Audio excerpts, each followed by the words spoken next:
Okay, here we are. More Amstrad Action. We ain't got much left in this issue. Got 3 games left to do. But first, we've got some previews to read at least. First, we'll get these done.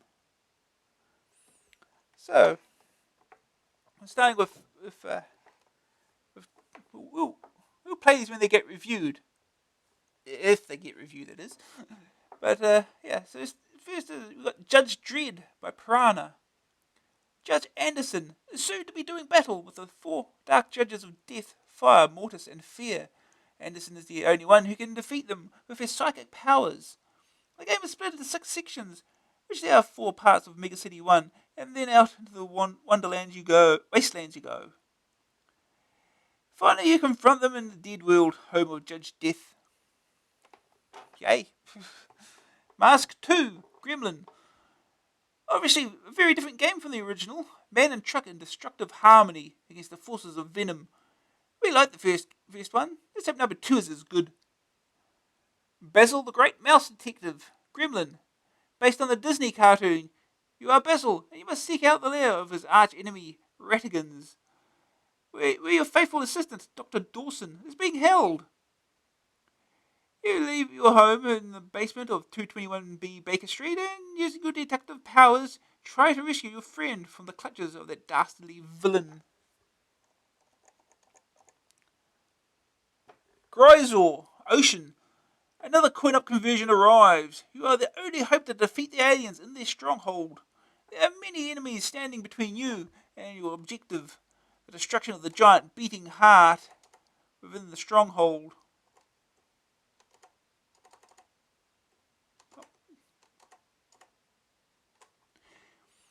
Yeah, give away the final boss, why don't they?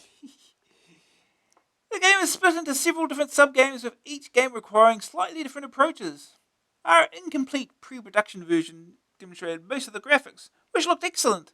The different stages should provide a varied challenge.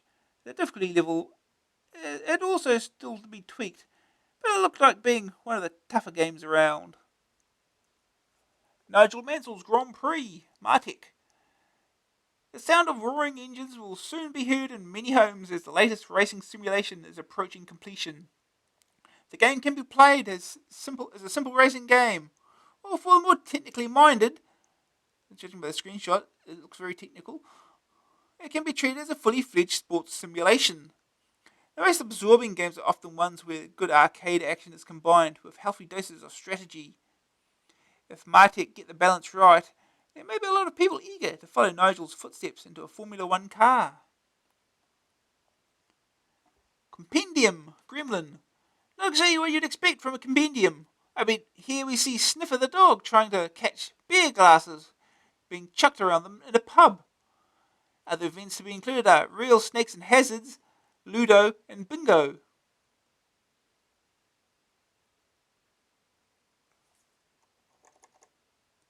Some mystery game by Activision. I've forgotten the name. This is another recent arcade game undergoing conversion, and it's having the final touches added to it by Activision. In the arcade, there were 3 monsters who were the werewolf, lizard, and gorilla, to be Rampage, and each of them could be controlled by a player. It could get crowded around keyboard because 3 people can also play in the Amstrad version. It should be finished soon, and then you can demolish your way around America and eat innocent National Guardsmen. Yeah, that would be Rampage. Sapiens, Loriciel. 1,000 centuries ago, the human race was just beginning to get to grips with survival. Weapons were crudely fashioned from flint and stone, and survival was difficult. In this game, you wander prehistoric Earth, trying to help your tribe to survive by cooperation, fighting, and hunting. The game features the now familiar concept of fractal graphics to view the Earth in 3D perspective. The copy we've seen so far was entirely in French, but it shows every sign of being an interesting variation on the adventure theme. Blood Valley by Gremlin. A game based on the Duel Master series of books, and from the same stable as Way of the Tiger. Your unsuspecting task is to escape from Blood Valley. The graphics look atmospheric and attractive. Nightmare for Activision. This game is based on the Anglia TV series of the same name. The game is a blend of adventure and arcade action, and on the screen presentation represents the pages of a book. Riddles and puzzles test the knowledge of the player. It looks a bit like the old Houston game Dragon Talk, but we will have to wait and see what it actually plays like when it's finished. Okay, there's the previews done. Next game is Combat School by Ocean. $8.95 cassette, $14.95 disc, joystick and keys, and also a couple of those games that we just previewed are in the next issue. So we'll get to at least some of them very soon. Uncle Sam needs you. Join the US Army and go through the rigorous training needed to become a captain. Another arcade conversion, and one which involves a lot of good old-fashioned joystick waggling. 1 or 2 players can play, but unlike the arcade version, only 1 player is on screen at a time. There are 7 events to compete in: the assault course, Iron Man race, arm wrestling, 3 firing ranges, and the fight with your drill instructor. The assault course is first, and in this you waggle like mad as you run along the course, jumping over hurdles of varying heights. After the hurdles is the monkey bars, in which you must again waggle your way along the end, then a short sprint to the finish line. In this event, as in all others, you must complete the objective within a time limit. If you fail by a lot, then the game ends. But if you only just fail to qualify, then you have to do chin-ups as a punishment. If you succeed in the chin-ups, then you continue the game, otherwise it's game over. Chin-ups are difficult and involve a lot of waggling, but there's the punishment for failure. Firing ranges appear as the 2nd, 4th and 6th events. The first range involves targets which appear out of the ground, and you move the sight over them and fire. On the 2nd range you shoot at tractors, which appear in a variety of different formations. The final range has targets that appear out of the ground, and only this time are some of the targets that you should not shoot because they freeze the sight for a time. On each firing range, you need to score the necessary number of hits within the time limit to progress to the next level. In the 3rd event, the Iron Man race, you have to waggle again and jump over rocks, pools and mines that lie in your path. Eventually, there's a river where you have to swim to a canoe and then row to the other side. Another sprint, and you cross the finishing line. Arm wrestling is the 5th event, and here you and your opponents sit on either side of a table. You must then waggle like mad in order to force your opponent's hand down in a contest of pure muscle. Win this, and you are one more step closer to the final confrontation with your drill instructor. The last stage of the game involves a one-on-one battle with your instructor. If you defeat him, then you have achieved your objective of attaining to the rank of captain. Graphics are varied and colourful in all the events. The animation of the soldier is smooth, and the action is at a fast pace. There are no tunes, but the spot effects are... What do you mean there are no tunes? I don't know what you're playing. The animation of the soldier is smooth and the action is at a fast pace. There are no tunes, but all the spot effects are clear and well programmed. I'm pretty sure the game's got music pretty much throughout. We'll find out in a minute. This is one of the best waggling games to come out for a long time. Other events have less waggling, but the action is still fast and furious. 7 events and chin-ups as a punishment makes this a difficult game to master and a simple one to play. First aid target score, 25,000 points. Second opinion. It's nice to see a decent waggling game again. It all got a bit predictable when software houses only use waggling in athletic events. This sort of variation is great. The events are all well put together and quite tough. The multi-load making better graphics and more stages if possible. I think you'll tire of it eventually, but there's a lot of waggling and sweating to be done before that happens. Green screen view. Waggling green with no problems.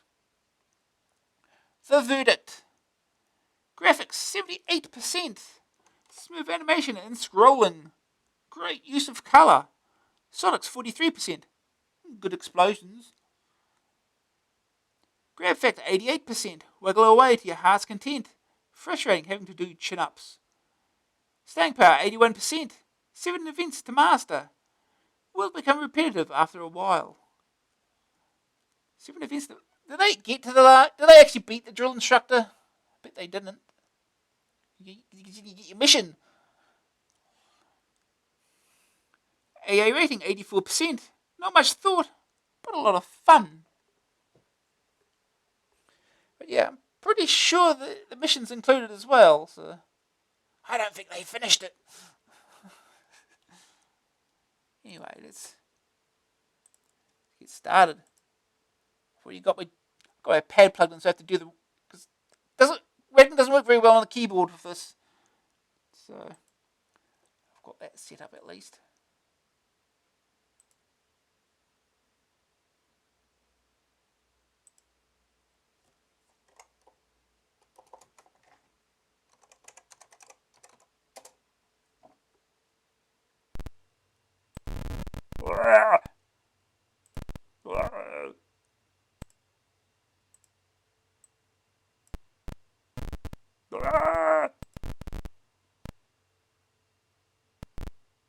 What is using up all CPU time here?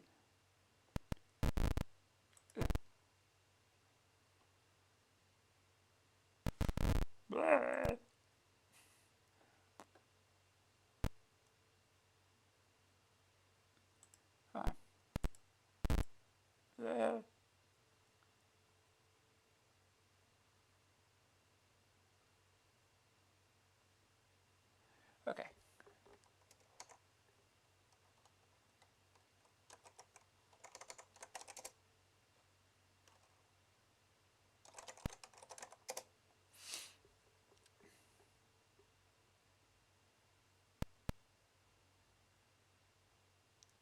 Combat School. Well, Grisel demo. Get a demo on the game.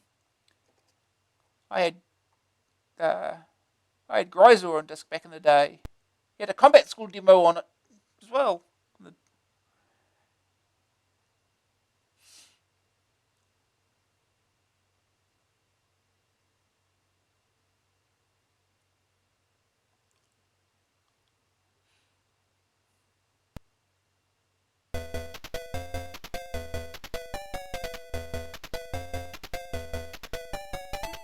Jim Higgins and Mike Lamb. Graphics Ronnie Foles. Music and effects by JC Brook.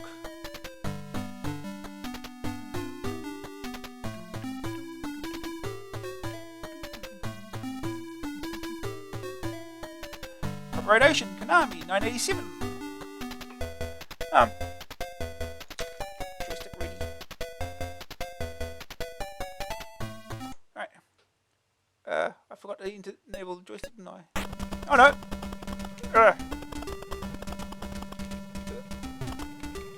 Oh! Oh! Jeez! Nope! Well, this is gonna be terrible.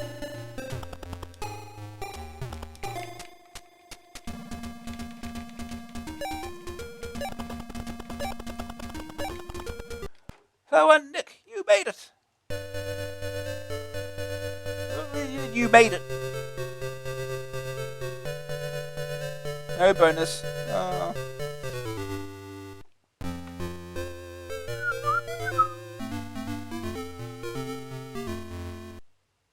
Player 1, Nick. Get ready.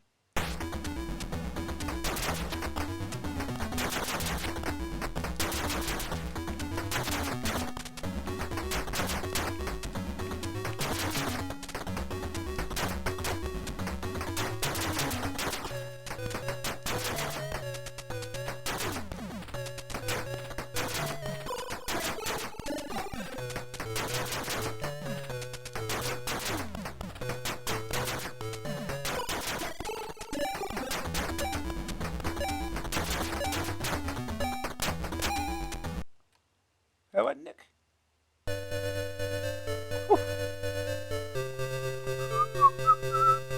Yeah, so much for the no music.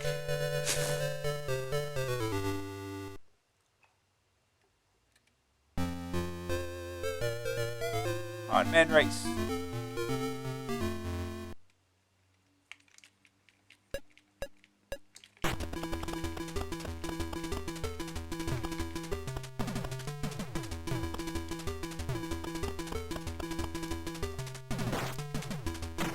Oh.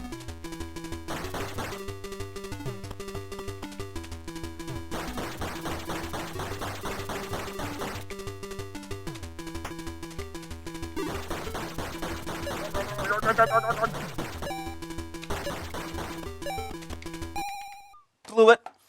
You blew it. You did penalty. 85 though, at least.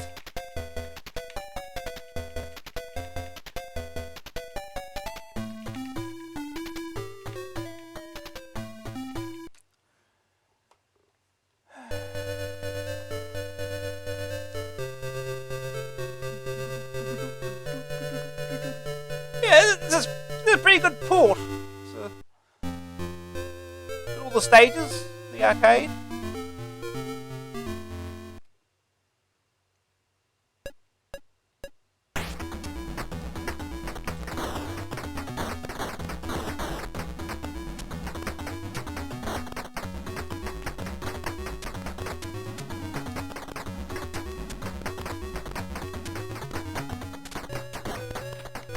Jeez, I'm missing it too many.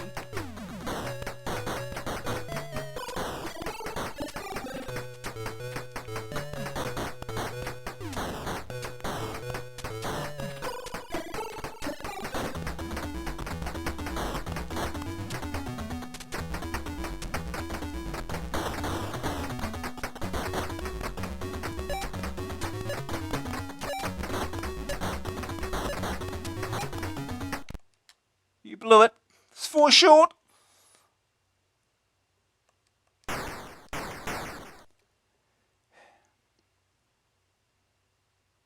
$40,000. Oh, past 40,000. Past 25,000 first day target score. Ah. We'll try again.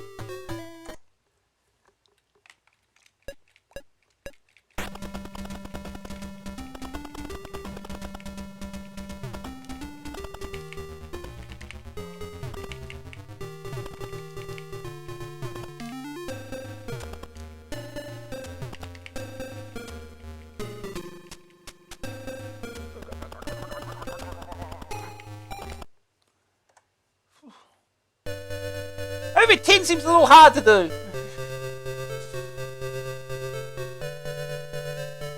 You're really good at old-timey motor switch joystick. That would probably be easier.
Tripped over the water.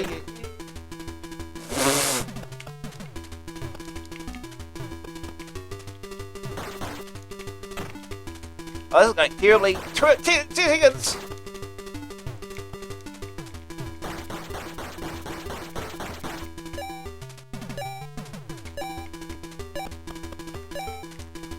Oh, 0.4 of a second left. Not that it helps or anything.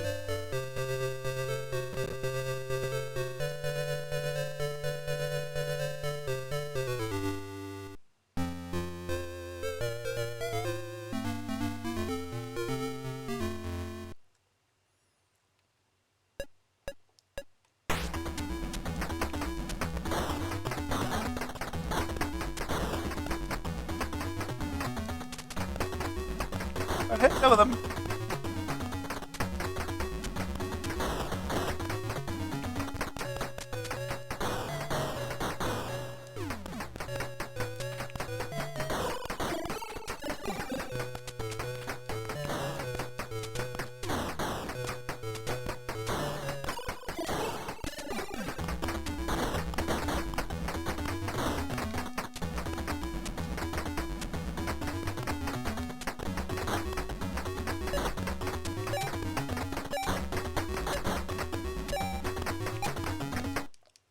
You blow it again.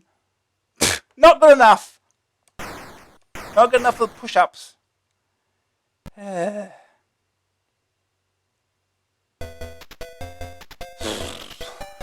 want to get a little further. One more attempt.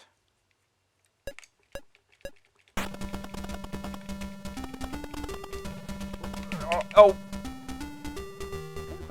Quit. Yeah, let time run out.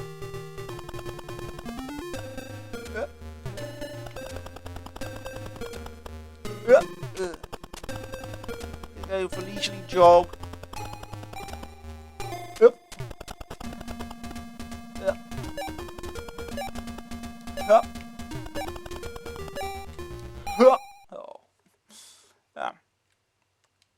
Try it again.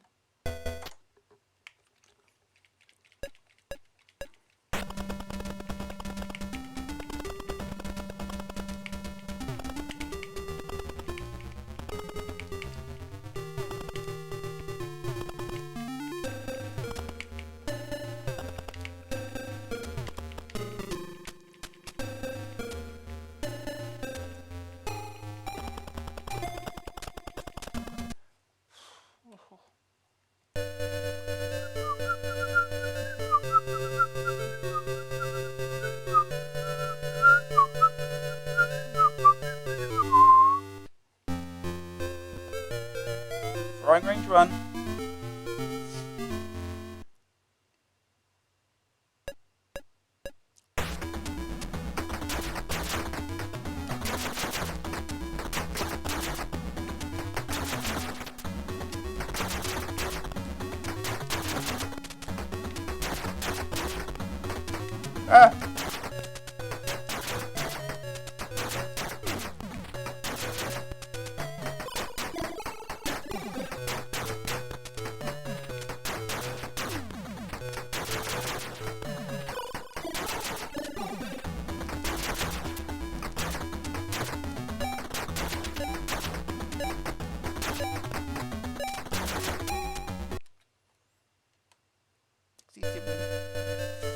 Getting one short.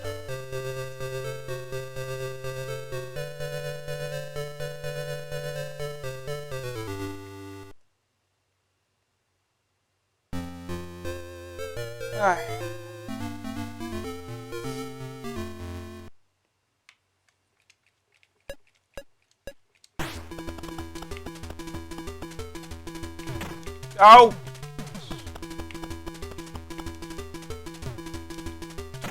Oh!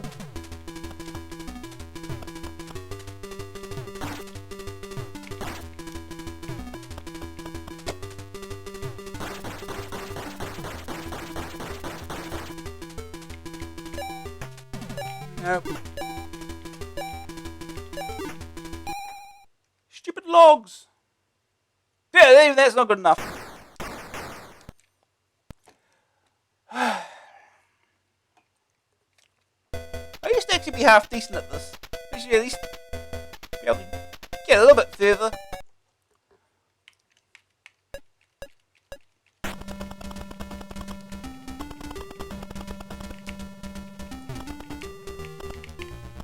Oh!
3. Oh.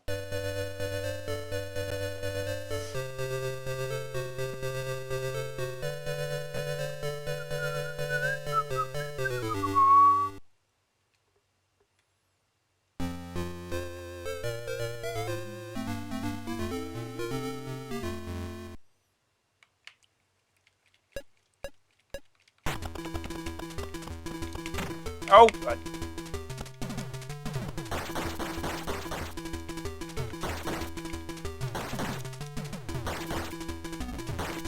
Oh!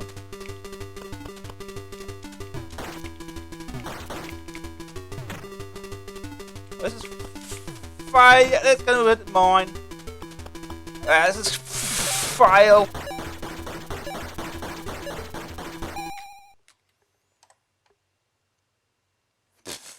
Terrible. Getting worse. Last attempt this time. Come on.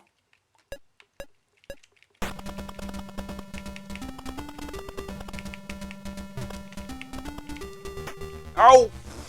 Face first.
Can't quite get the 68.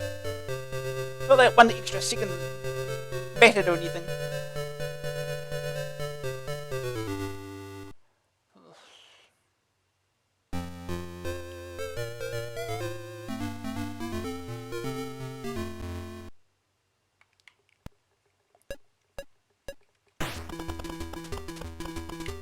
Oh, mine! Oh! Oh! I thought I hit the mine first.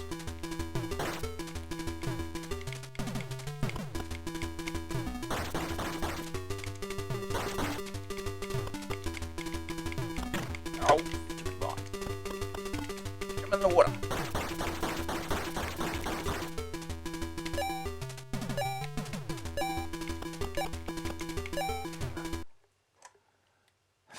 That didn't help at all. No bonus.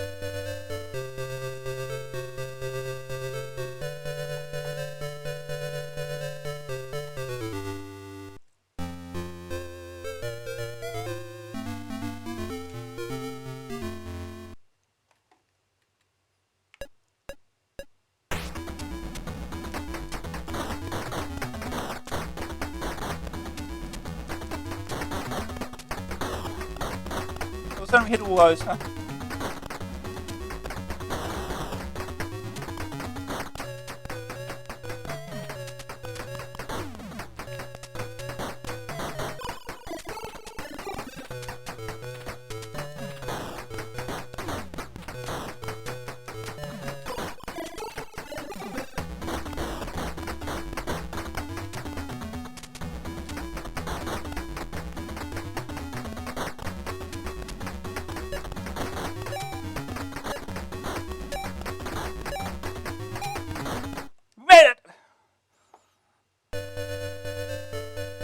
One second bonus for the arm wrestling.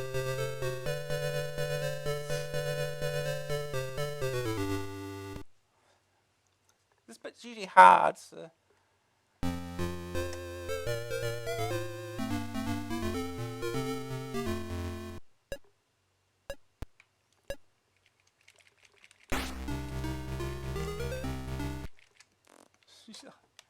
Well, that went well.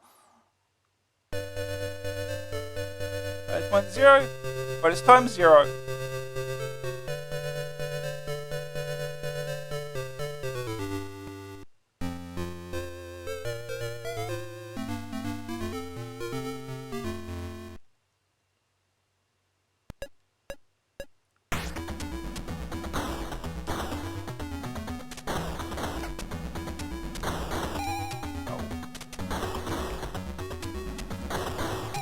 Oh.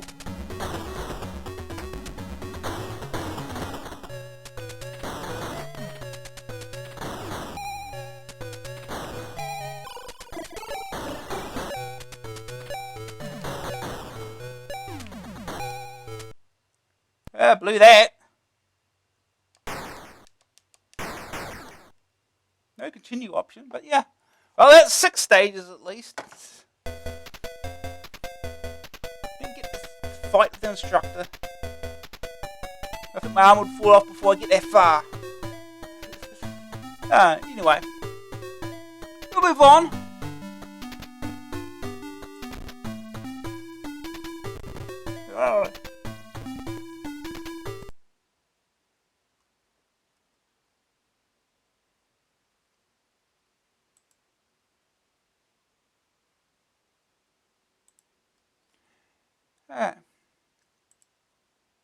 Next game is Phantom Club, also by Ocean. $8.95 cassette, $14.95 disc, joystick or keys.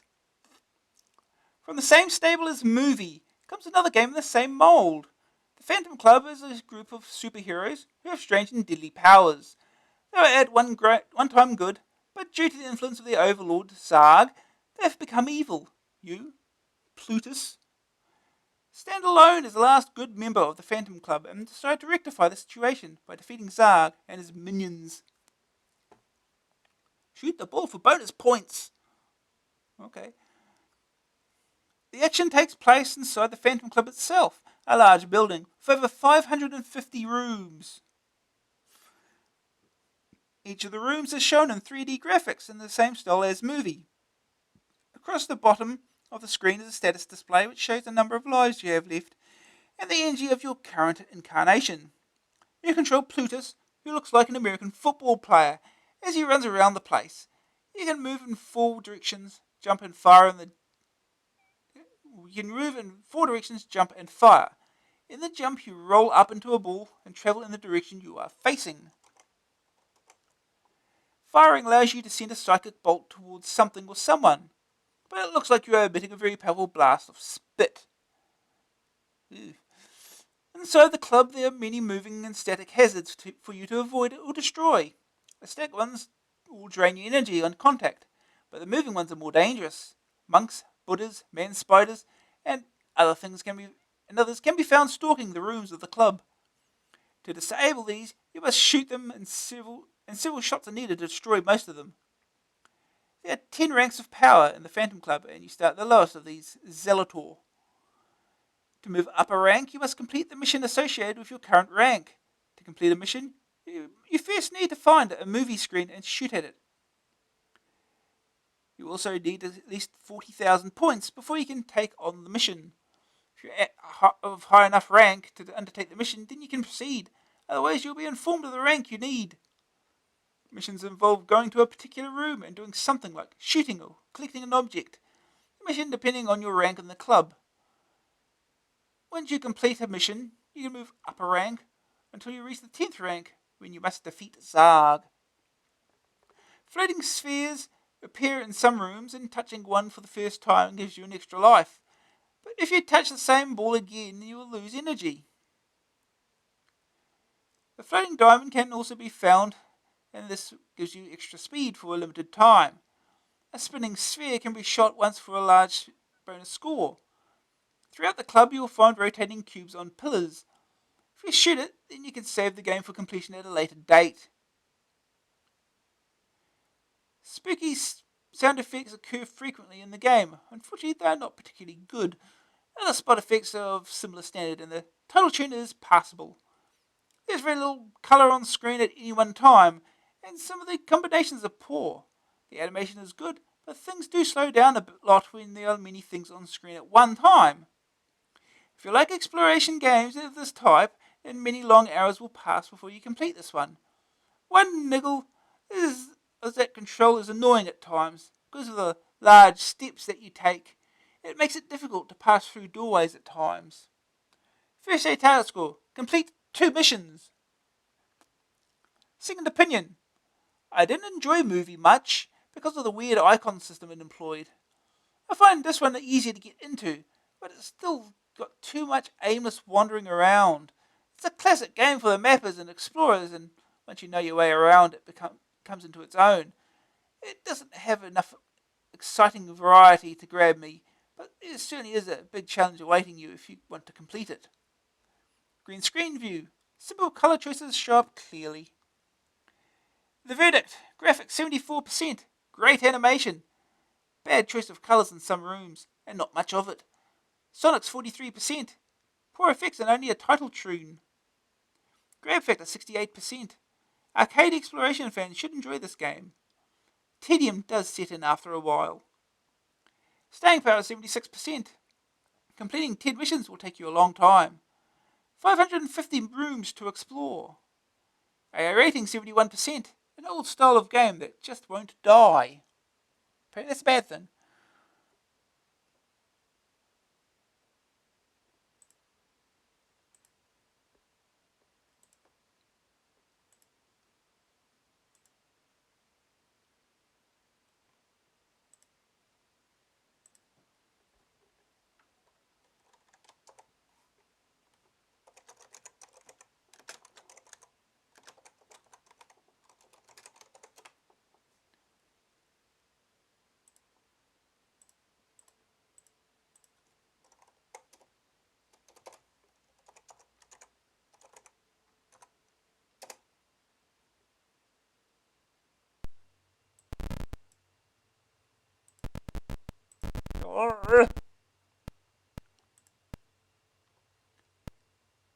Is something eating up something here? Is it just me?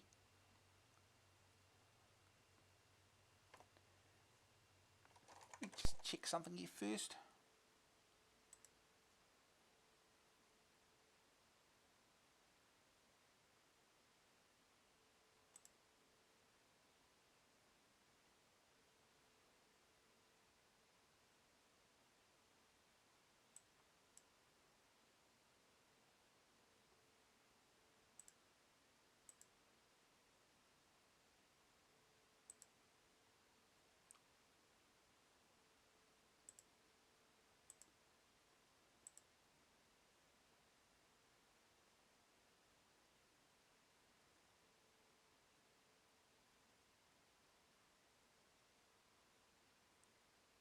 Why is Firefox using 8% of CPU time currently?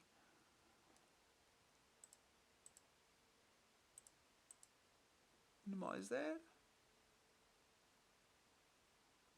Not halved it.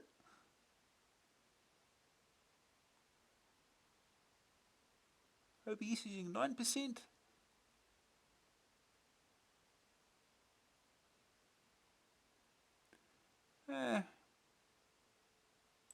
It'll do. Let's go.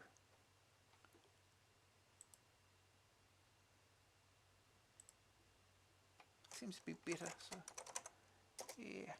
Let's go. Phantom Club.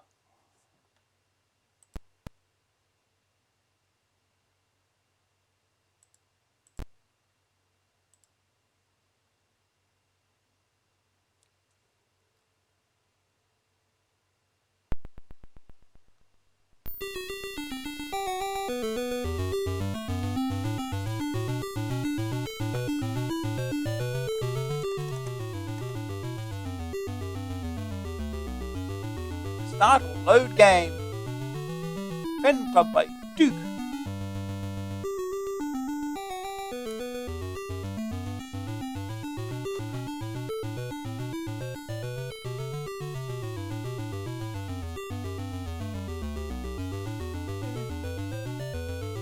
Get rid of this controller. Don't need that at this point.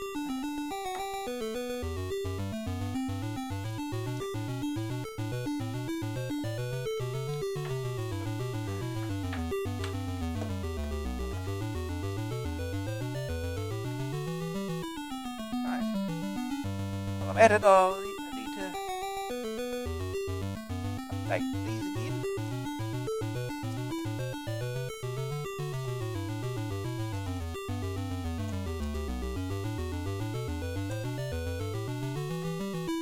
Okay. Let's go. Skeletor, stand by.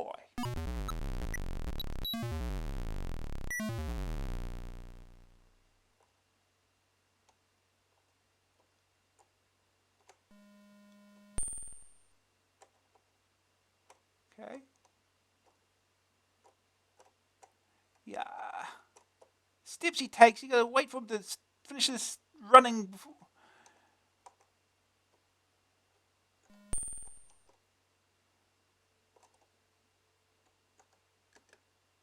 How do we jump?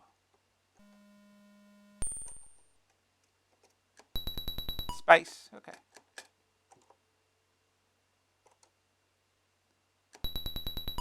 Oh.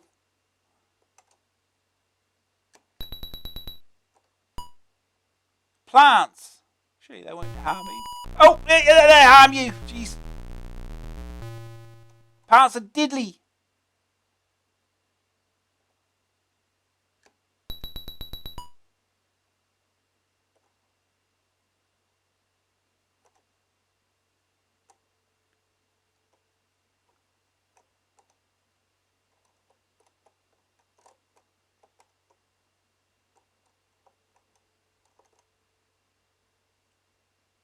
That's like a thing from Highway Encounter. Oh, jeez. That just popped up out of nowhere.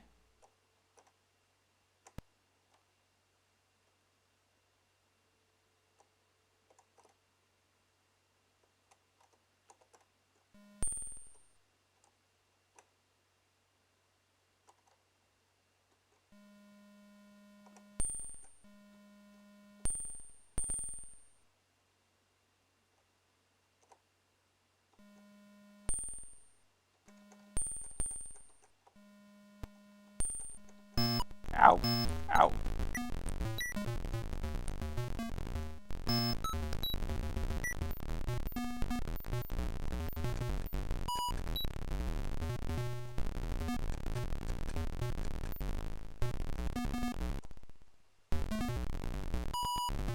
Spiders. It's gonna make sounds, sure.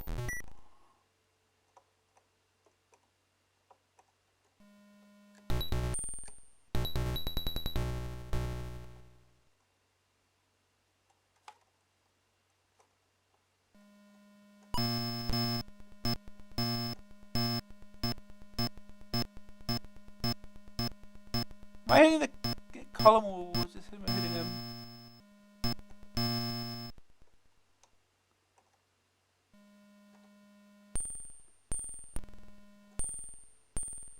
Nope.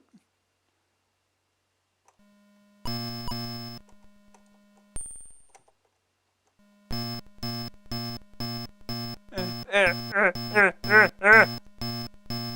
he die eventually? The answer is no.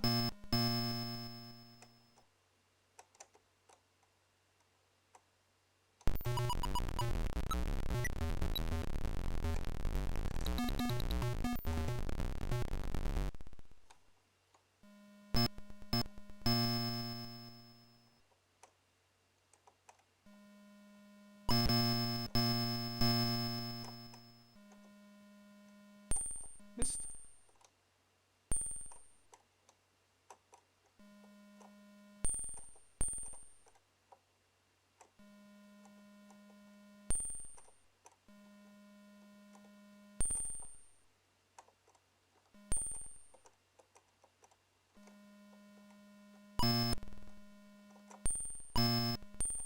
How am I missing and he's hitting? That's stupid.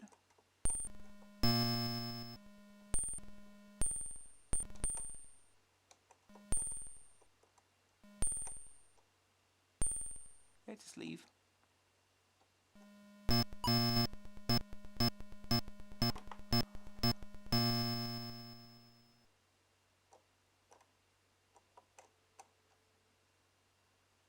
There's to be these deadly plants again.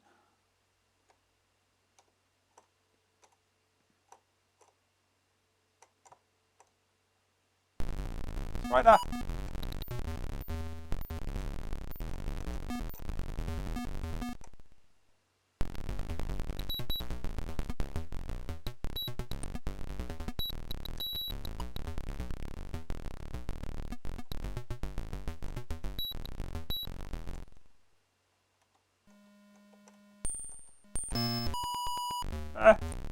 Shit, it turns into a spider.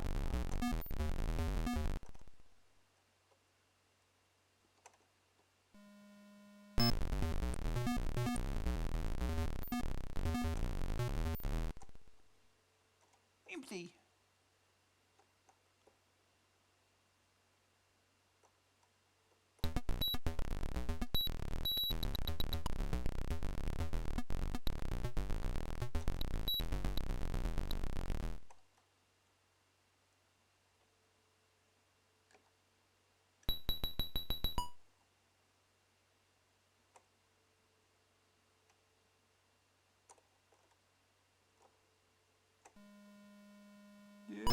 Ow, my back. Well, I bet those are deadly.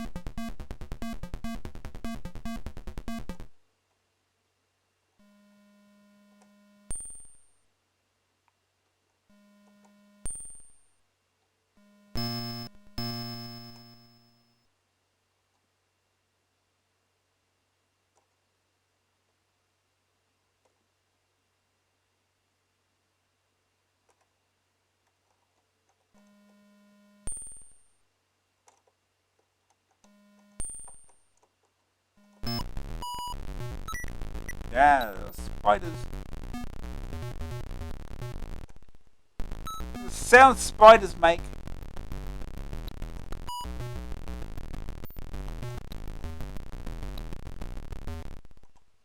Oh.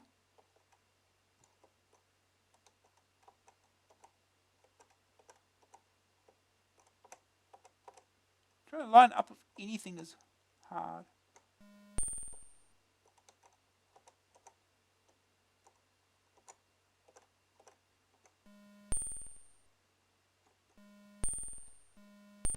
I'm missing it, clearly.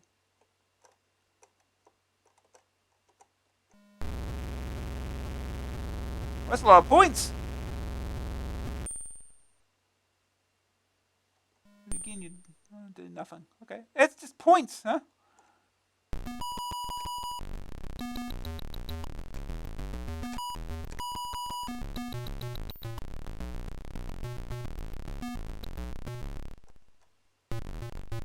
Ooh.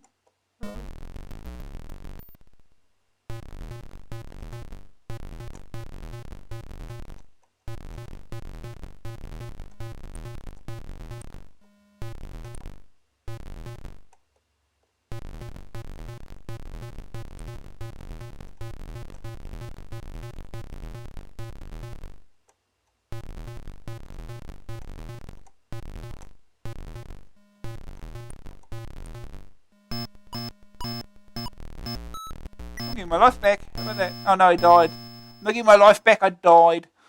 Oh well.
Spider!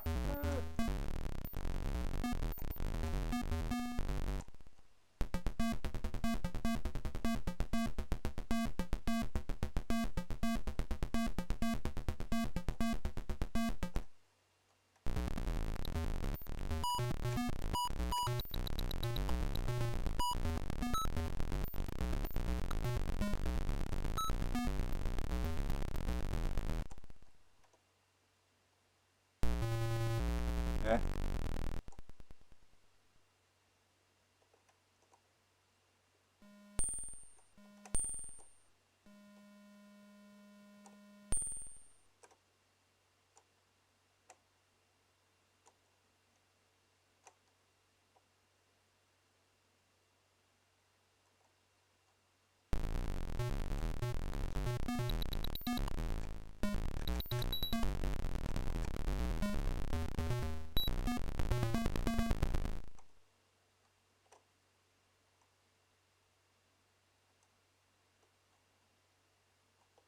Oh, jeez.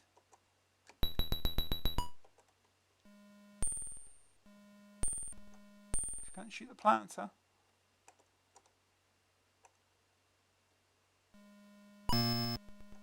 Right between the two of them, huh?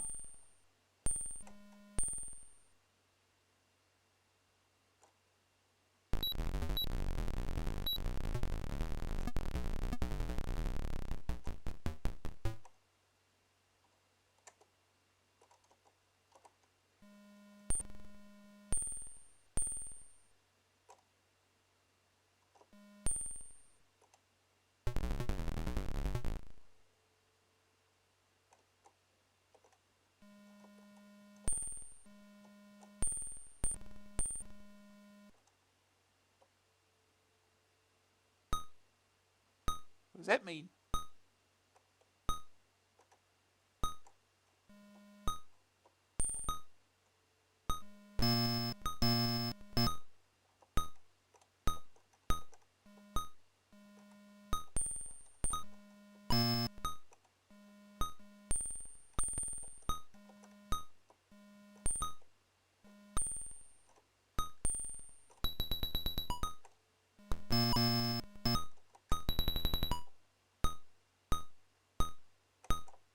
Why can't I go through the door? It's open, isn't it? Yeah. Oh. Now I can go through.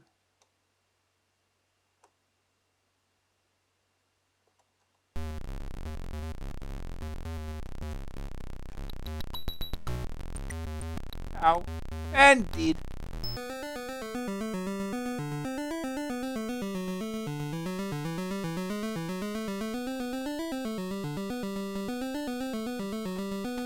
Rating Zeldor score 10,772.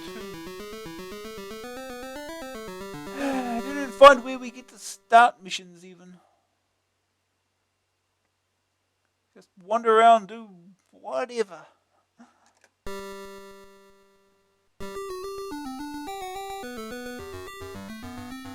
Yeah.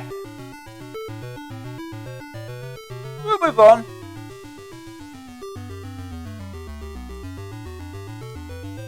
One more game in this. One more game to do here.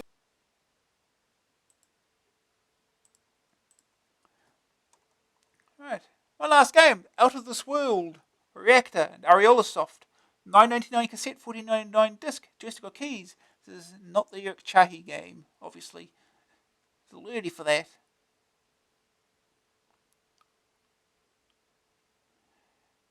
The RP-216 jet fighter is the fastest and most powerful aircraft of its kind in the world.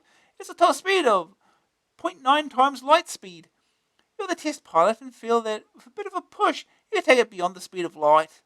A quick burst on the quark cannon and the speed increased to that of light, and you were hurled into another world. On arrival in another world, you found yourself under attack from an assortment of aliens. At first it appears to be just another Defender clone with horizontally scrolling graphics and wave after wave of aliens to obliterate. Some features have been added to make the game different. Extra weapons, bonus levels, many more types of alien.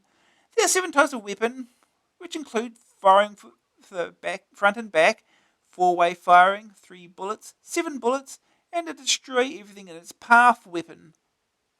To add a weapon to your ship, you have to collect coins, which appear sometimes when the alien ships are destroyed. On the first level, you need to collect 4 coins to add the weapon to your ship, and the number of coins increases as you go up to the next level. When you're in the situation that one more coin will give you a weapon, the coin flashes. Unfortunately, the weapon is not a permanent addition to your firepower, and after a time it ceases to function, and another must be collected. Only one extra weapon can be used at a time. When you go into the next level, all unused coins are discarded. Aliens tend not to like being shot, and so they do their best to annihilate you. There are many types of aliens, and they move in different attack patterns. On higher levels, some of the aliens shoot back at you, and if they bump into or shoot you, then one of your 5 lives is lost. The aliens appear at random in groups of 3, and sometimes they materialize right where your ship is, frustratingly resulting in your demise. There are 8 levels to complete, and 7 bonus screens. To go to the bonus level, you must collect the letter B. It appears on the screen periodically. In the bonus level, you merely have to survive until the end of the wave by shooting or dodging the incoming aliens. After the bonus wave, you go forward to the next level, in which there is a new landscape and more dangerous aliens. A good tune plays on the title screen, and the in-game effects are more functional than anything. There is nothing wrong with them as such, but they do tend to irritate you after a while. The smooth scrolling landscape extends into the border of the screen, and is a small chunk of screen which wraps around at the edges.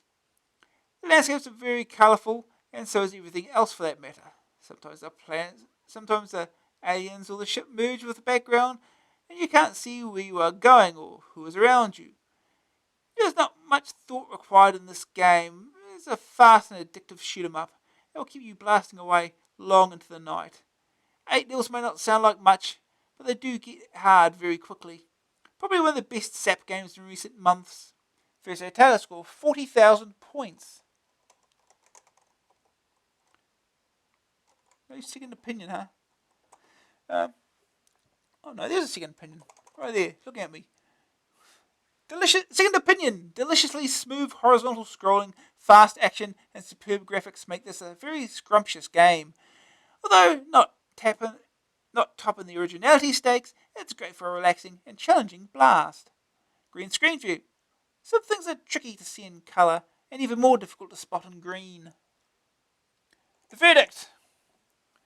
Graphics 92%. Smooth horizontally scrolling landscape. Colourful sprites with good movement. Sonic 78%. A nice title tune.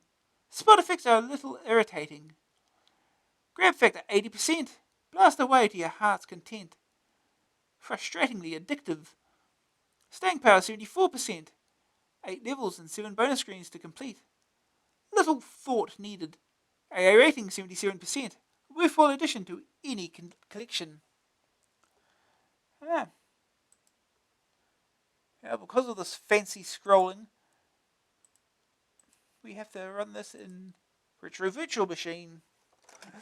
So we'll do that.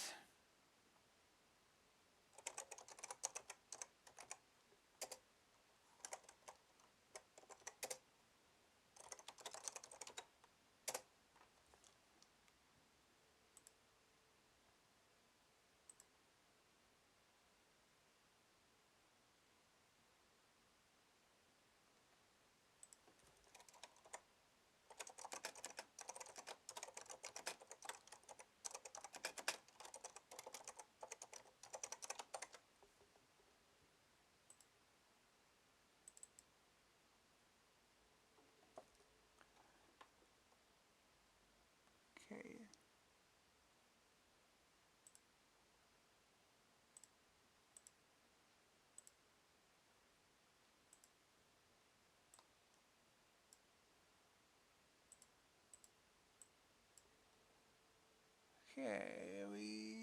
Okay, disk. Insert disk.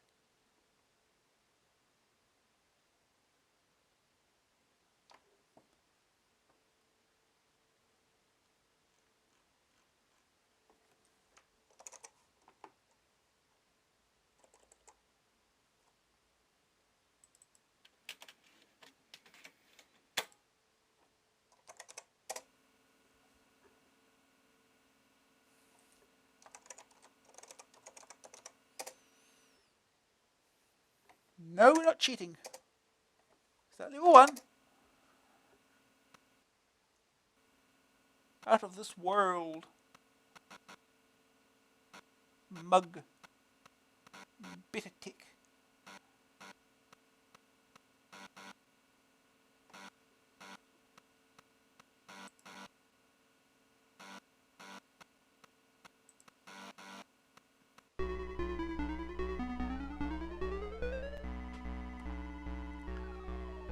Coding AP Cooper. Graphics. Graphics. Sound effects and music. Binary design. 97 Better Tech Limited. Do I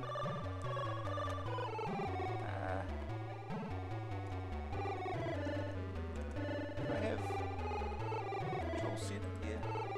Just a combination port 1. Should work. Okay.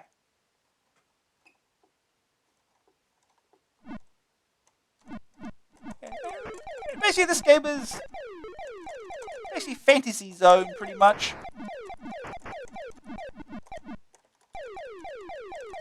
Moving a little too slowly.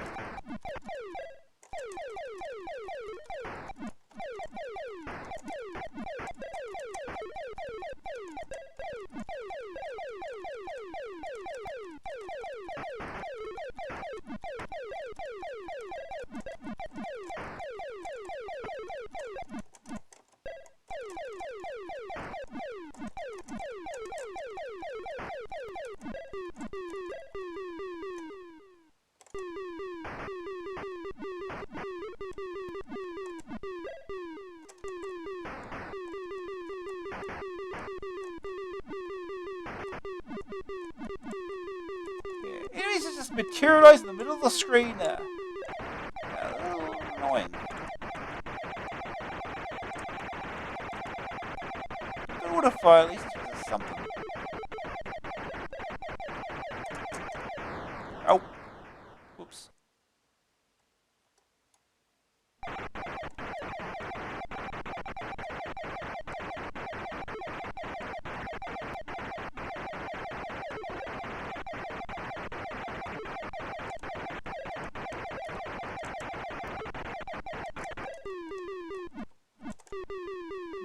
Like that.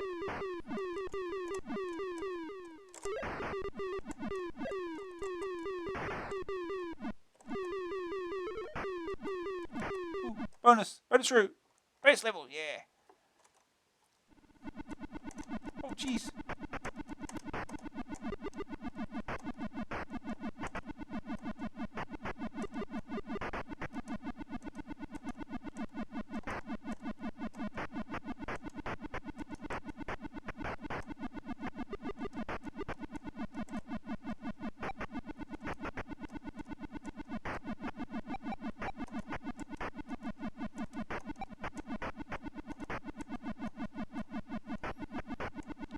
Where's the end? When is the end of this?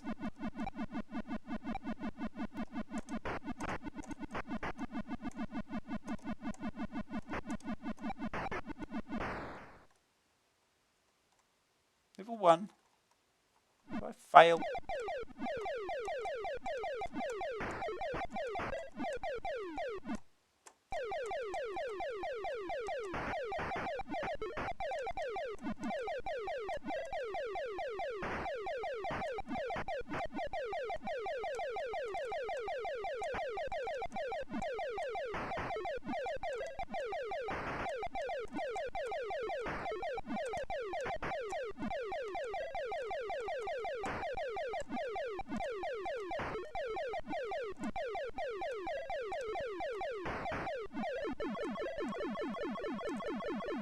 What a stupid weapon is that? Oh.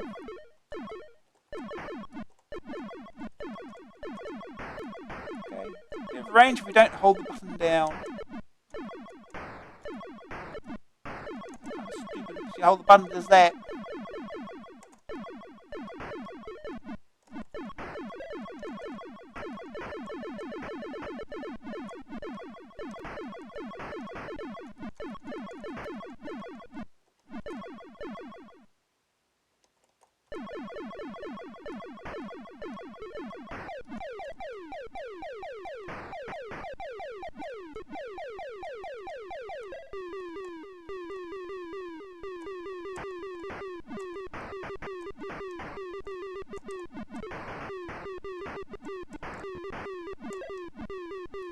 does a stage in Vision?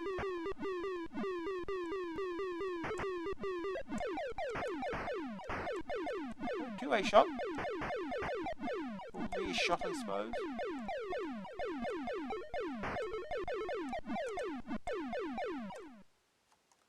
Bonus level 1.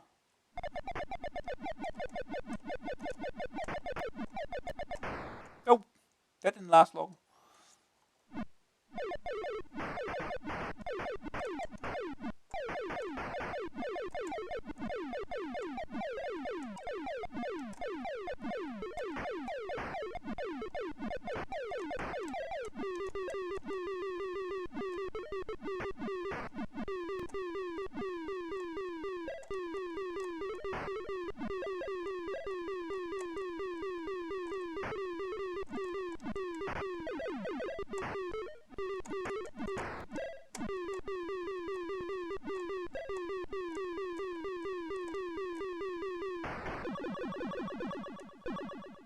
Is it 7-way shot?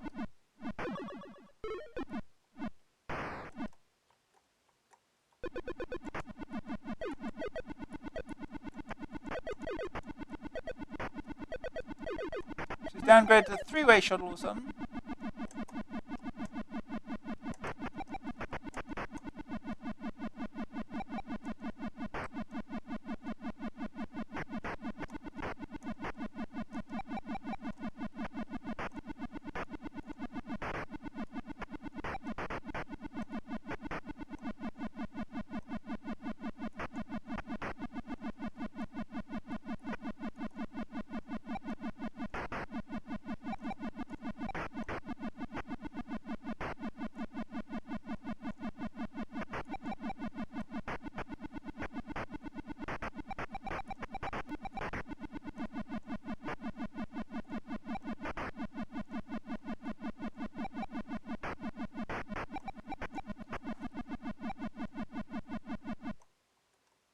Level 2! Yay! Okay, you gotta finish the bonus stage to get the next level.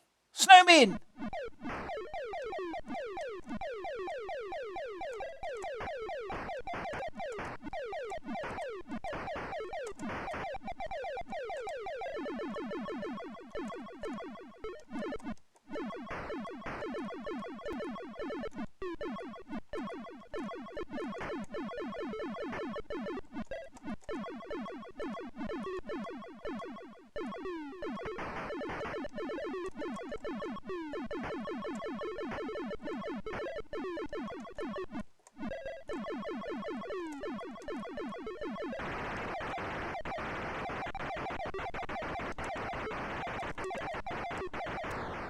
Oh, there's a bullet apparently.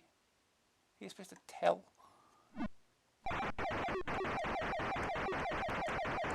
Oh, oops.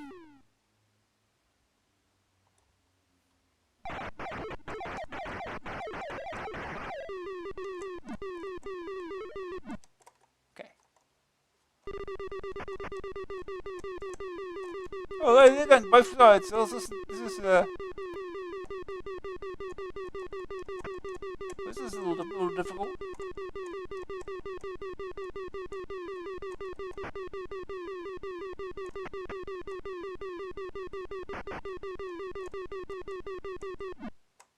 Oh, that didn't last long.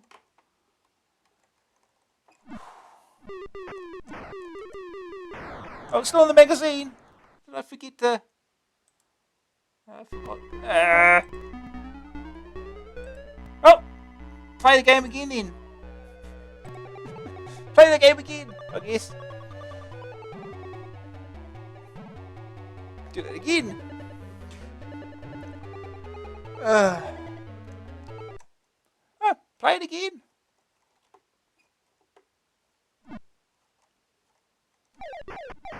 This stage looks different. This stage is different. Oh, we're staying on level 3 again. We stay on level 3. Okay. Oh. Uh-oh. It's hard.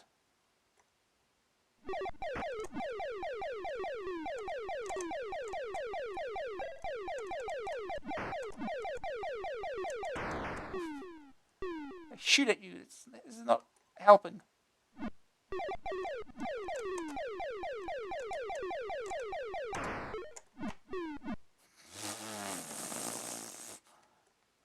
a sudden the game got hard.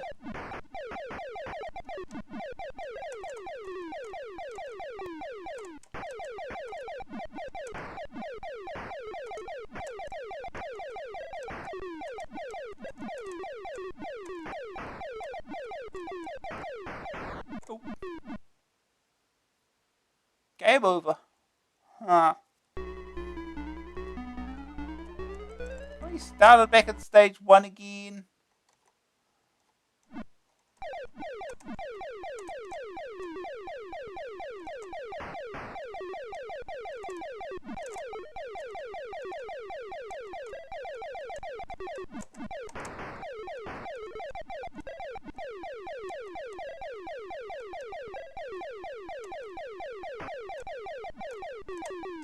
Oh.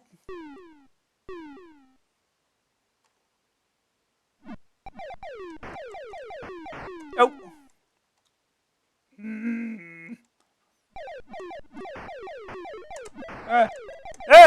Eee.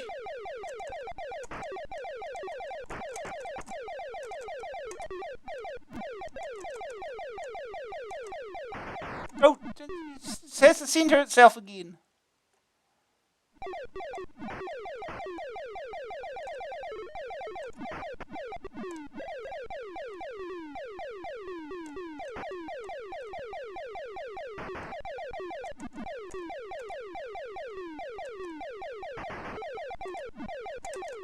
Oh.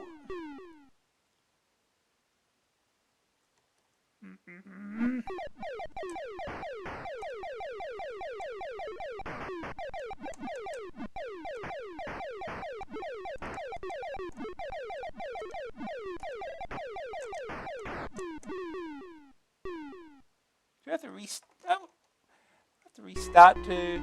Let's restart. We stay level 1 again.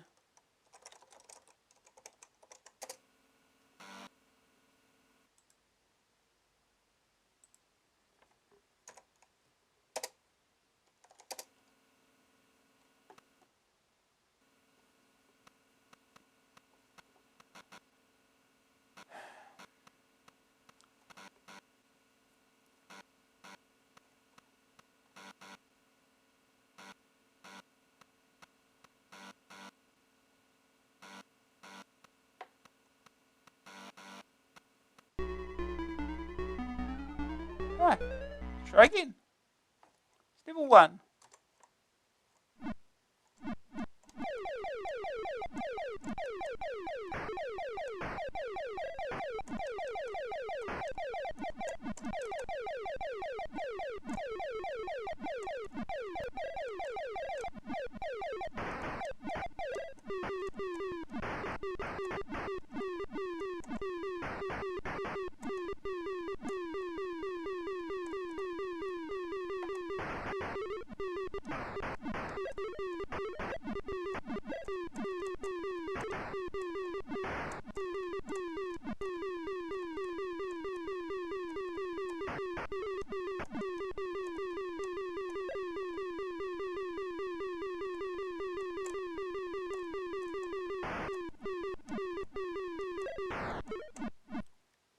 That one just spawned right on top of me.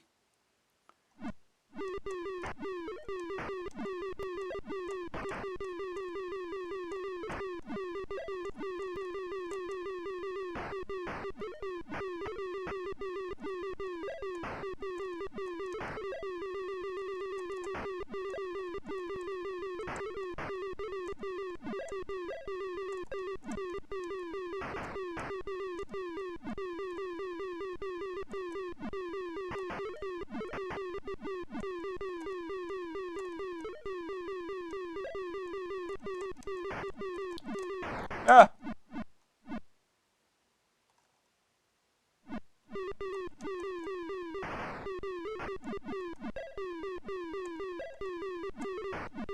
Oh, this is my stage.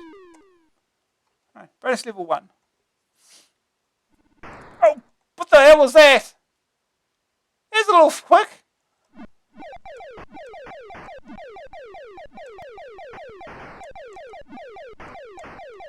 He's supposed to react to that. Not what it did before either.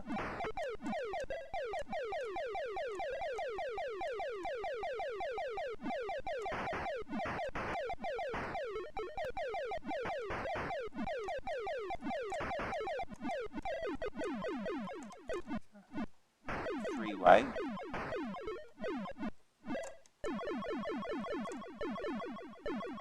Stupid weapon.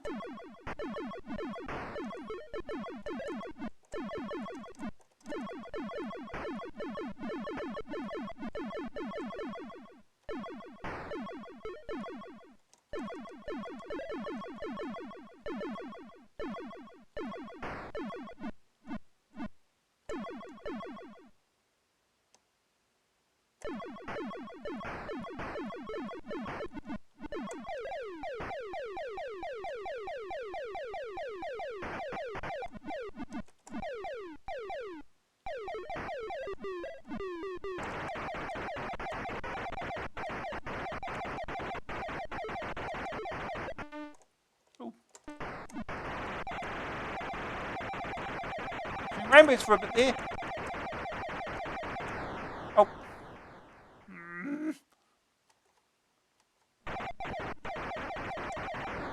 Oh, what the?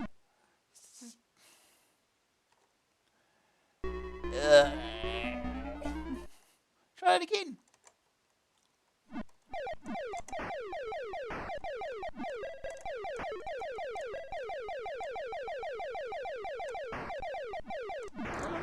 Just spawn right where you are. Gives you some give you some warning. Oops. Yeah, that was fair.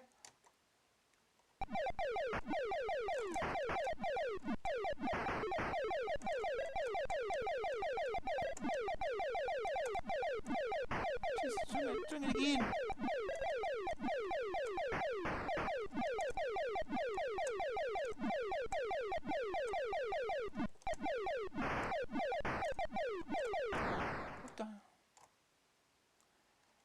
Does not help that you move a little bit too slowly.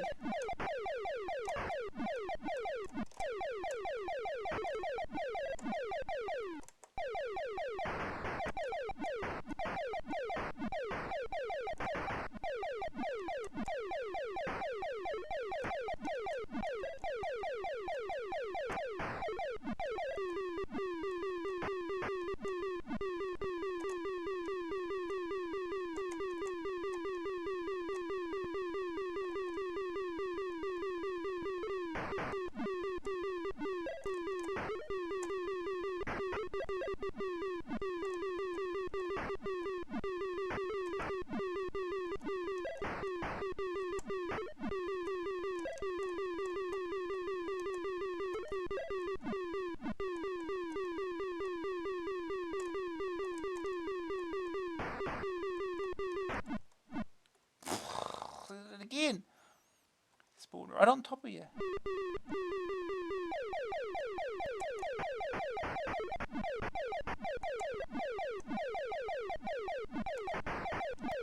Nope. How are you supposed to know? It's. And again. You passed level 1. This again. Stay down the bottom or something.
Wow.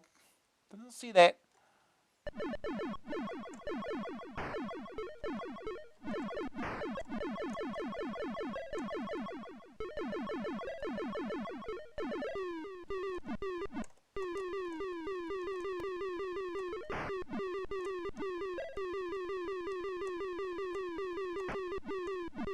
does the bonus appear? It's a little random.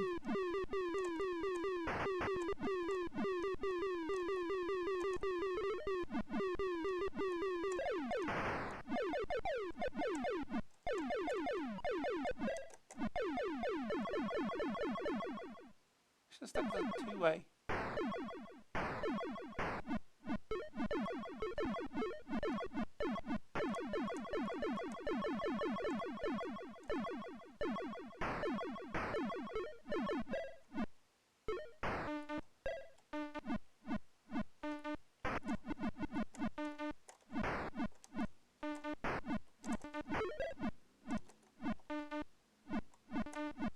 Ah!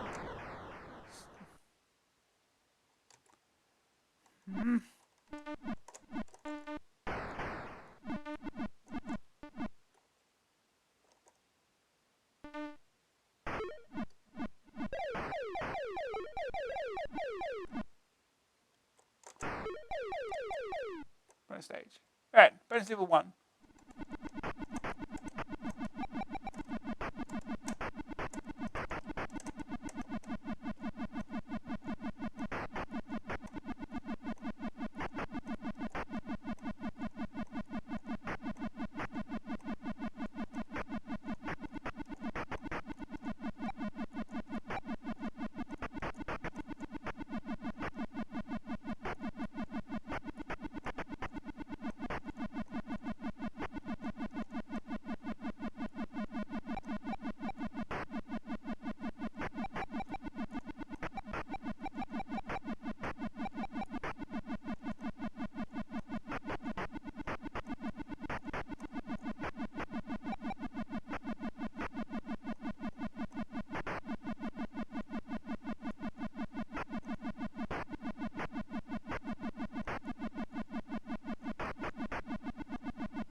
Yeah, level 2.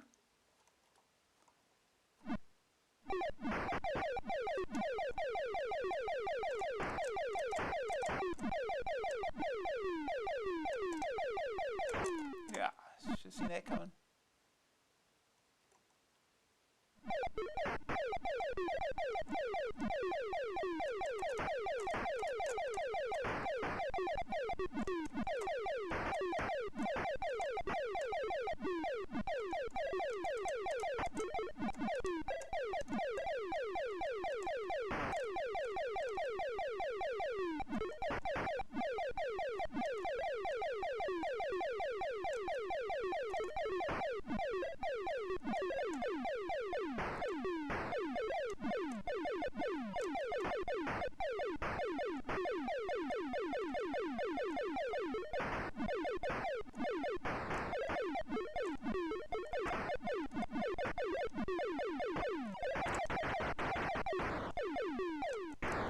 Oh, well, here's the bonus again. Oh, I missed that.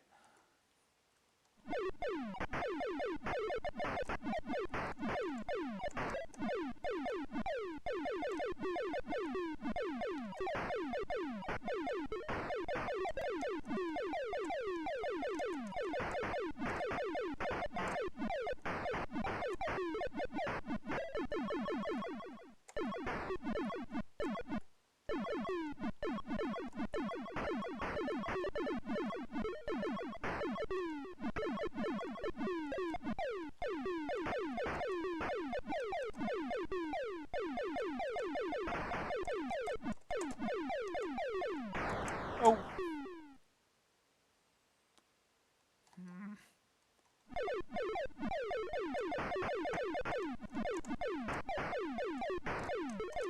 Here's the bonus stage. Here we go. Yeah. Things appear on both sides.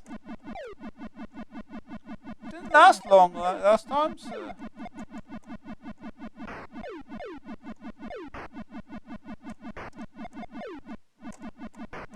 Oh, jeez.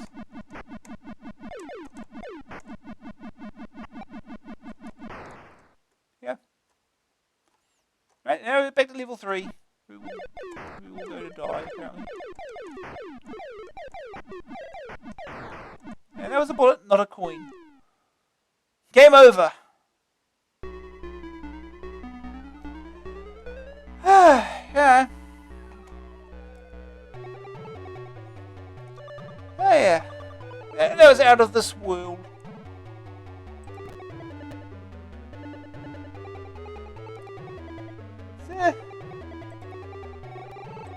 So, yeah, that's the last game of this magazine.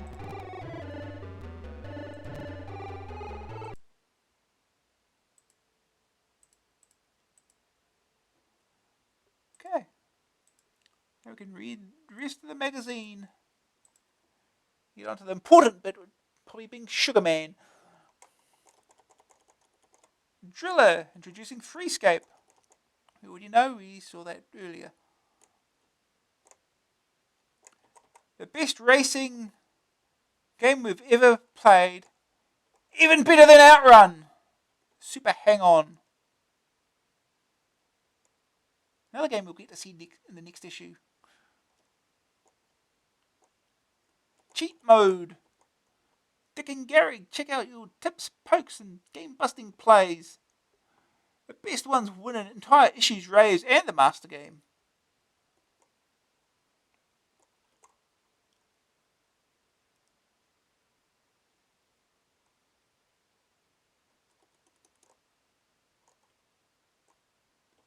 Thrust 2. Leaderboard. Oh, so that this thing. Oh, it's a leaderboard course designer.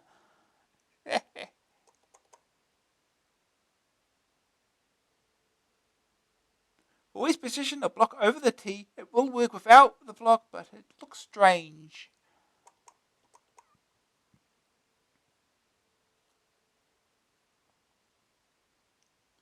Yeah, look at the size of this thing. You do that in, you get to design your own courses for leaderboard.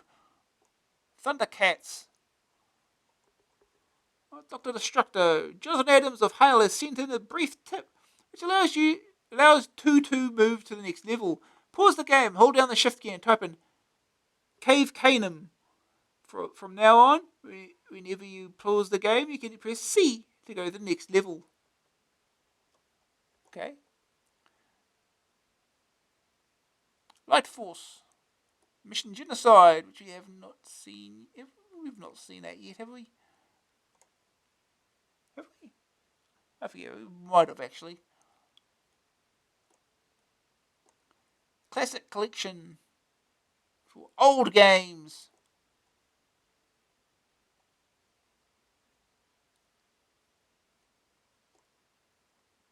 Bosconian even. Angle Ball, which we haven't seen at all. Bosconian we haven't seen yet either. Have we?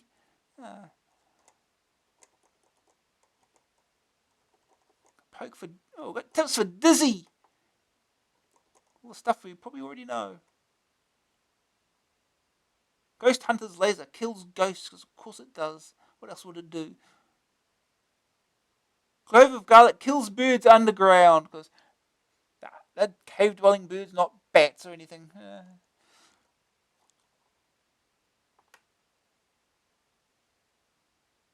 Tips for Whizball.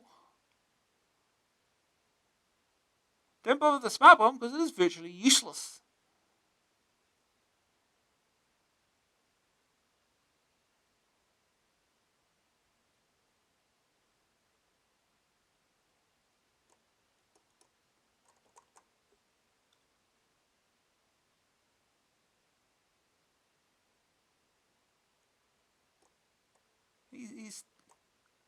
He's a bat. Now that's a bat. This is a bat.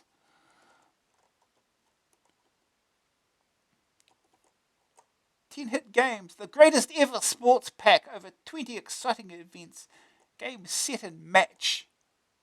Available Amstrad Commodore Spectrum and Spectrum Plus 3, $12.95 cassette, $17.95 disc. Featuring basketball, soccer, vault, swing, shooting, archery. Is that a trademark on the archery? That's something. Triple jump, weightlifting, ping pong, pistol shooting, cycling, springboard diving, giant slalom, rowing, penalties, ski jump, tug of war, tennis, baseball, boxing, squash, snooker/pool. At last, the real McCoy, football director. The ultimate football challenge, the most realistic football strategy game you can buy. Not suitable for 6.1 to 8. Only those are the CPC 464. Like, that's a good thing.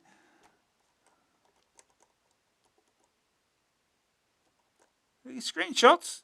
Look at these screenshots. These Spectrum screenshots. I don't know if they're all. Some of this looks a little fakey. This looks like the Spectrum font, sort of. This does not. It looks like someone just added that, just put in a bit of colour.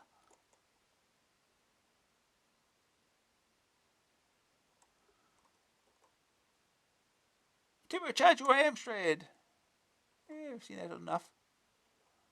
The Pilgrim, boldly rambling where no man has ambled before. The Pilgrim slides into the latest releases from Level 9 and Martek.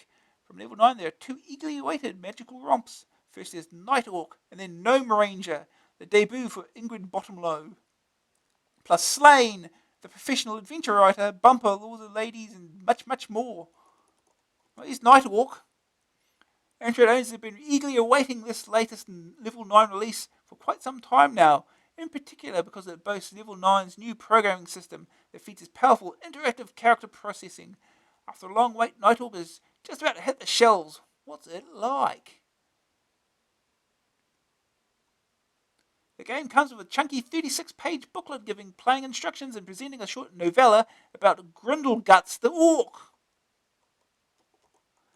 a rather disgusting anti-hero whose identity you assume during the game. Yeah. Okay.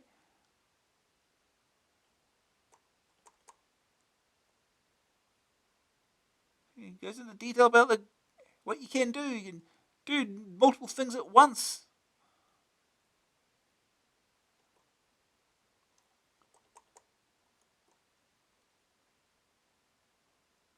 The disc version of Nighthawk has some very attractive graphics if you're prepared to shell out for the extra £5.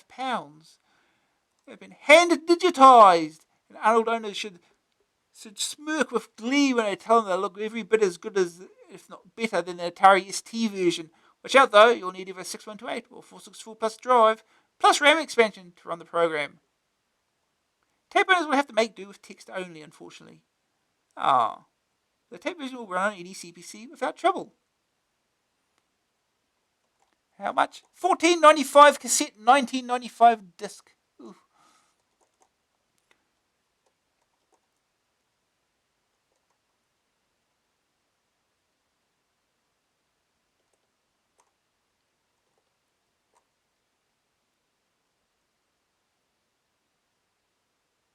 High-level language. As well as interactive characters, Level 9 has introduced a number of other high-level features into their new system, giving the player a particularly flexible and friendly environment to play in. One of the most useful commands is find. You can use it to find objects in the game, whether these be ordinary objects, objects inside objects, or even other characters. This means you can send other characters off on their own to carry out certain actions and then rendezvous with you at a later date, as in Grok, find dragon, kill it, then find me. Although in this case, Grok is unlikely to return, the command structure enables you to get on with something else while your allies carry out your errands. Ooh, fancy. Atmosphere 79%, interaction 89%, challenge 90%, overall 84%. Ooh.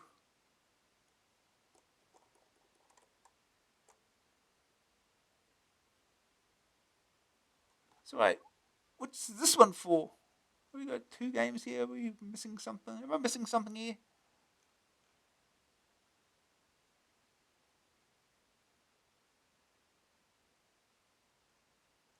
We've got Gnome Ranger. Are these the scores for Gnome Ranger? No? These would be the scores for Gnome Ranger.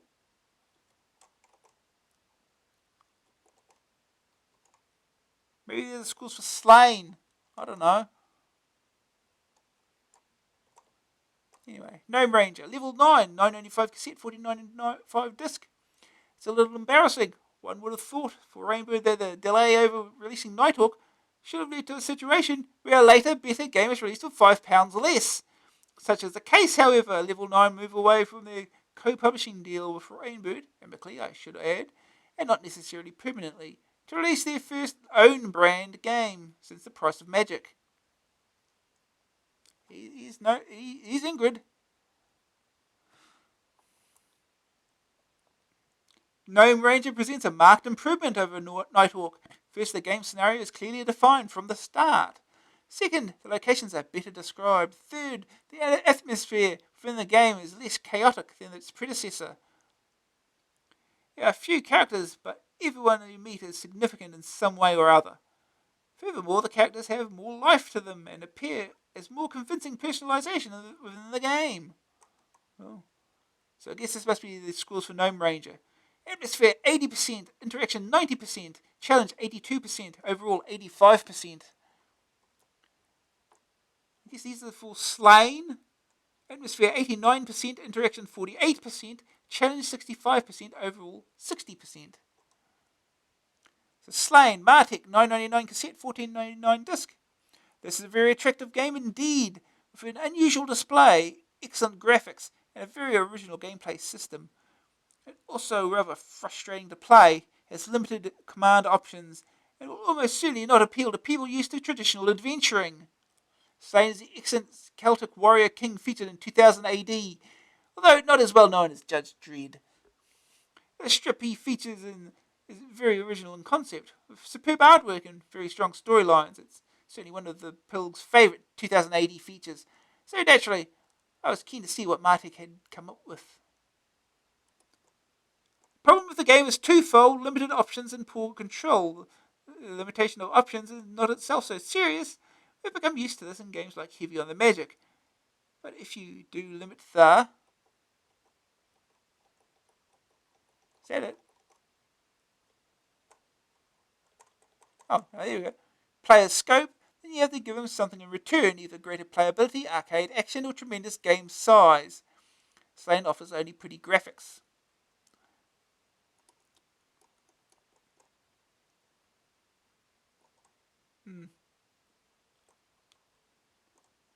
More cheek.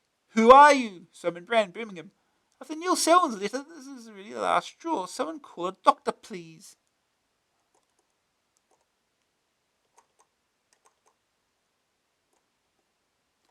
Pure cheek. Many thanks to the Innocent Adventure column. It beats all others, especially that really naff column in Ace. Who is that imposter anyway? Now the main point of my letter, clue sniffing or the lack of it. Yes, it must be said that the aforementioned feature has diminished in size of late. Is this going to be the trend? Neil Selwyn, Wareham.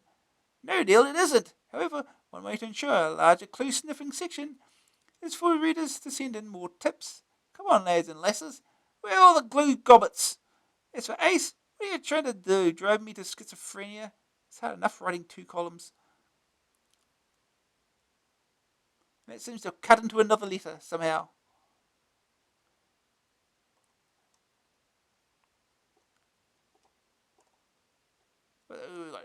Next. Small ads. People selling stuff. Amstrad 6128 color monitor, second drive, ROM box, Utopia, Maxam Protex on ROM, DMP 2000 printer, dust covers, 15 discs, cassette recorder, cost £950, sell for £650, or nearest offer. 4 months old. He's had 4 months and he's selling it. For £75 games. Ooh.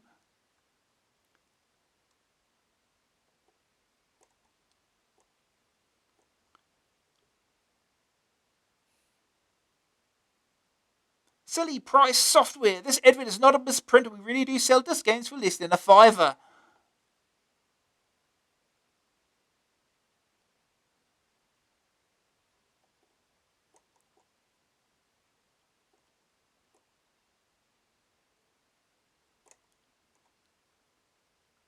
you throwing your money out the window? Have your fabric ribbons re-inked for only £1.50. Or re-ink your own DMP1, DMP2000, DMP3000 by using our kit comprising of 1 spare ribbon, 1 bottle of special ink, and full instructions. Each ribbon will re-ink an average 40 times.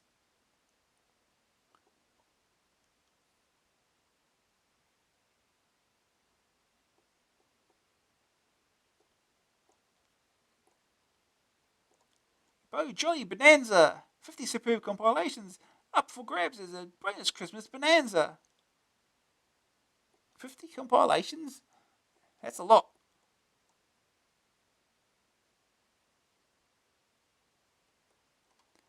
Everybody buys compilations at Christmas, but now you've got the chance to get your hands on two of the best for absolutely nothing. We've got 25 copies of Computer Hits 10 4 and 25 of 5-Star Games 3, just waiting to be won. If that weren't enough, there's also the first prize of every Bo Jolly compilation for the Amstrad. Computer Hits 10 volumes 1 to 4 and all 3 packs of 5-Star Games. That's over 50 games that may take the whole of 88 to play. Ooh.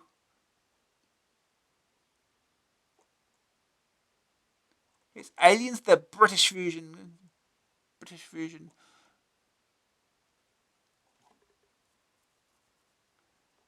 Which game are these the screenshots of? Right, first one is Spin Dizzy, Centuriad. That is Tau City. It's easy. Here's my prize. Which new entertainment software is alluring, addictive, AA raved, and available absolutely free of charge on cassette or disc? Any one of these titles when you take out a subscription to Amstrad Action. Incredible but true! Any one of these programs free when you subscribe.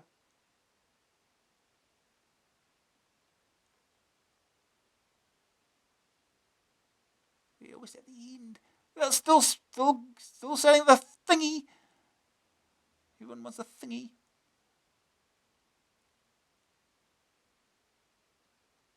There it is, Rear View. A sideways look at the world of computing. Plus Sugar Man. Yay, Sugar Man.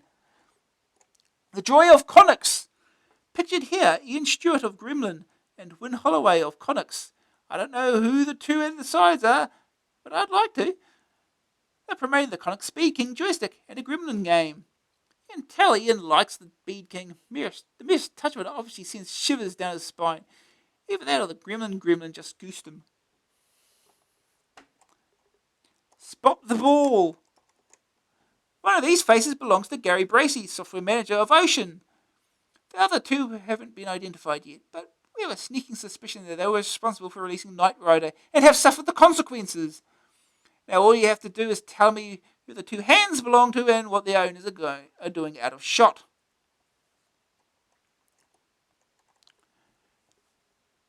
Aerial Entertainment. Coming soon, the first football game designed to be played in helicopters. Now you too can clamber over the cyclic and collective while trying to put your shorts on. The amazing thrill of losing the ball out the window. And not forgetting the crowning glory, decapitating the ref and the rotor blades. Here it is. Sugar First Portable Part 0. They criticised his company. Shuck. They sneered at his PCs. Click. And now he's over the edge. Thock. Now he's fighting back. Don't push me. I know he's got one of them. He's got one of the PPCs. Oh. Everyone loves them. Cambridge, 1400 hours. Just what the computer industry feared. He's back. And he's got a portable. Leave it to me. I'll blow his wallet apart. Don't be a fool. This is no ordinary man we're talking about. It's Alan Sugar, the most lethal money-making machine ever known. One chance. I'll reduce the price of the Z88 and free coffee mugs for every purchase. And thud. To be continued. Oh, to be continued. Ooh. Can hardly wait.